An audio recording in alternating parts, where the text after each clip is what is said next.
અમૃત મકવાણા અને ત્રિવેદી કુસુમના નમસ્કાર. સ્વાગત છે સૌનું સંસ્કૃત જ્ઞાન વાર્તામાં. ધોરણ 11 વિષય સંસ્કૃતમાં ગદ્ય 19 હોલિકોત્સવ હોલિકાનો ઉત્સવ ભાગ 2 જોશું. આપણે જોઈએ એ પ્રમાણે ગુરુ અને શિષ્ય છે એના વચ્ચે સંવાદ થાય છે. શિષ્યને હોળીના ઉત્સવ વિશે ઘણી બધી જિજ્ઞાસા થાય છે, પ્રશ્ન થાય છે, અને ગુરુ છે એ એની જિજ્ઞાસા અને એના પ્રશ્નનો જવાબ આપે છે. એમાં છેલ્લે ગુરુએ કહ્યું હતું કે ભાઈ શિષ્યને પ્રશ્ન થયો હતો કે ભાઈ હોલિકાને કેમ હિરણ્યકશિપુએ પ્રહલાદને મારવા માટે પ્રેરણા આપી. એનો જવાબ છે એ હવે આપણે જોશું. ગુરુ યતઃ એટલે કેમ કે અથવા તો કારણ કે, હિ ખરેખર, સા તે માયાવી હોલિકા અગ્નિરક્ષિતા અગ્નિ વડે રક્ષાયેલી અથવા તો અગ્નિથી જેનું રક્ષણ થયેલું છે તેવી આસિત હતી. ગુરુ જવાબ આપે છે, ગુરુ કેમ કે તે માયાવી એવી હોલિકા અગ્નિ વડે રક્ષાયેલી હતી અથવા તો અગ્નિથી તેનું રક્ષણ થયું હતું. શિષ્યએ અહીં પ્રશ્ન પૂછેલો કે હોલિકાને જ શા માટે પ્રેરણા આપી. એનો જવાબ હવેના પેરેગ્રાફમાં આપે છે કે ભાઈ અગ્નિ વડે એને અગ્નિનું વરદાન હતું, અગ્નિ વડે તે રક્ષાયેલી હતી, માટે એને અગ્નિમાં પ્રવેશ કરી અને પ્રહલાદને દાહન કરવાની કામ સોંપવામાં આવેલું હતું. શિષ્ય તતઃ પછી કિમ શું સંજાતમ થયું. શિષ્ય છે એ કે છે તતઃ કિમ સંજાતમ પછી શું થયું. ગુરુ હિરણ્યકશિપુ પ્રેરિતા હિરણ્યકશિપુએ પ્રેરેલી અથવા તો હિરણ્યકશિપુ વડે પ્રેરાયેલી હોલિકા એકવાર ફાગણ મહિનાની પૂનમના દિવસે પ્રહલાદને અંકમાં સ્થાપયિત્વા રાખીને અહીં બેસાડીને અગ્નિમાં પ્રવેશી અથવા તો પ્રવેશ કર્યો. ગુરુ જવાબ આપે છે, હિરણ્યકશિપુએ પ્રેરેલી હોલિકા એકવાર ફાગણ મહિનાની પૂનમના દિવસે પ્રહલાદને ખોળામાં બેસાડીને અગ્નિમાં પ્રવેશી. પરમેશ્વરની કૃપાથી હોલિકા દગ્ધા બળી ગઈ. નહોતું પ્રહલાદ નહીં અથવા તો પ્રહલાદને કંઈ ન થયું. પરમેશ્વરની કૃપાથી હોલિકા બળી ગઈ, પ્રહલાદને કંઈ ન થયું. પ્રહલાદ તો તથા વત્તા એવ તેમજ અથવા તો તેવી જ રીતે સુરક્ષિત એવ તિષ્ઠત એવી જ રીતે ઊભો રહ્યો. પ્રહલાદ તો તેમજ સુરક્ષિત જ ઊભો રહ્યો. હોલિકાના દહનથી કે બળવાથી ભક્ત શિરોમણી પ્રહલાદની અને સુરક્ષાથી પ્રસન્ન થયેલા પરમેશ્વરના ભક્તો કે ભક્તજનો એટલે લોકો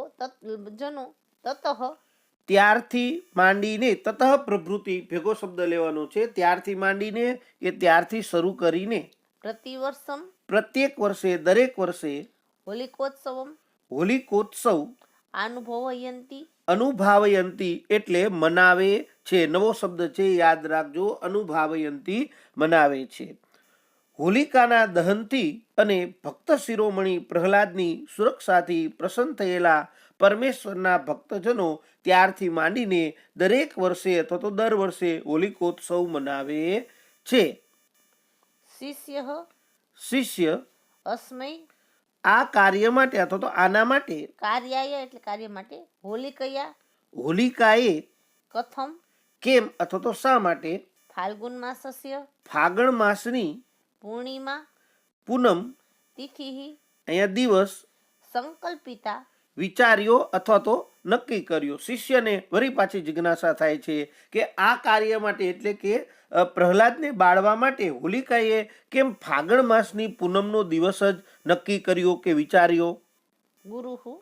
ગુરુ પ્રાચીન કાલાત વત્તા એવ પ્રાચીન કાળથી જ અથવા તો પ્રાચીન સમયથી જ ફાલ્ગુન માસસ્ય ફાગણ માસની પૂર્ણિમાયામ પૂનમને દિવસે તિથો એટલે દિવસે જનાહા લોકો નવસસ્યેષ્ટિમ નવસસ્યેષ્ટિ, નવ એટલે નવું, અને સસ્ય એટલે અનાજ, અને ઇષ્ટિ એટલે યજ્ઞ, એટલે નવા ધાન્યનો યજ્ઞ. નવસસ્યેષ્ટિ એટલે નવા ધાન્યનો યજ્ઞ કુર્વન્તિ સ્મ કરતા હતા. તસ્યા તેના નવસસ્યેષ્ટૌ નવા ધાન્યના યજ્ઞમાં હોલિકા હોલિકા પ્રહલાદમ વત્તા આદાય પ્રહલાદમ એટલે પ્રહલાદને, આદાય એટલે લહીને અગ્નૌ અગ્નિમાં ઉપાવિશત. બેઠી હતી. ગુરુ છે એ જવાબ આપે છે, પ્રાચીન કાળથી જ ફાગણ માસની પૂનમને દિવસે લોકો નવા તૈયાર થયેલા ધાન્યનો યજ્ઞ કરતા હતા.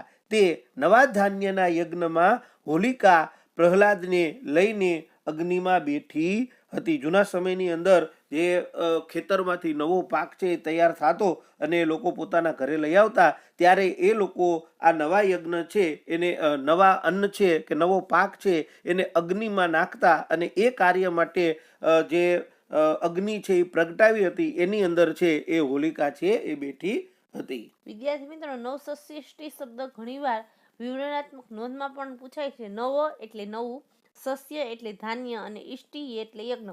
નવા ધાન્ય વડે અગ્નિદેવને આહુતિ આપવાનું જે કાર્ય છે એને નવસસ્યેષ્ટિ તરીકે ઓળખવામાં આવે છે. નવા ધાન્યનો યજ્ઞ, નવા ધાન્ય વડે અગ્નિદેવને હોમ કરવો, આહુતિ આપવી અને બધાઈને વેચવું. શિષ્ય કિમ શું નામ ખરેખર નવસસ્યેષ્ટિ નવા ધાન્યનો યજ્ઞ અથવા તો નવસસ્યેષ્ટિ શું છે? શિષ્યને વળી પાછા જિજ્ઞાસા થાય છે કે ખરેખર આ નવા ધાન્યનો યજ્ઞ અથવા તો નવસસ્યેષ્ટિ શું છે?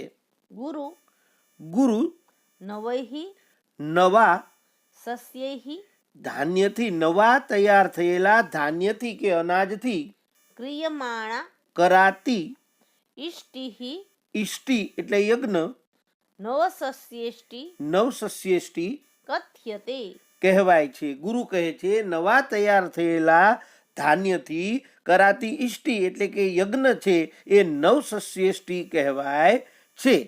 અસ્માકમ આપણો દેશ કૃષિ પ્રધાન ખેતી પ્રધાન વર્તતે છે. અત્ર ત્યાહ એટલે અહીંના જનાહા લોકો પ્રાયઃ મોટે ભાગે દ્વિવારમ 2 વાર કૃષિમ ખેતી કુર્વન્તિ કરે છે. આપણો દેશ ખેતી પ્રધાન છે. અહીંના લોકો મોટે ભાગે 2 વાર ખેતી કરે છે. વર્ષાયામ વર્ષા ઋતુમાં શરદી તથા અને શરદ ઋતુમાં. વર્ષા ઋતુમાં તથા શરદ ઋતુમાં. શરદ ઋતુમાં કૃતાયાહ પૂર્ણ કરેલી અથવા તો કરેલી કૃષેઃ ખેતીનું ફલમ ફળ માટે પ્રાયઃ મોટે ભાગે ફાલ્ગુન માસે ફાગણ મહિનામાં પ્રાપ્યતે પ્રાપ્ત થાય છે કે મળે છે. શરદ ઋતુમાં પૂર્ણ કરેલી ખેતીનું ફળ મોટે ભાગે ફાગણ મહિનામાં મળે છે કે પ્રાપ્ત થાય છે.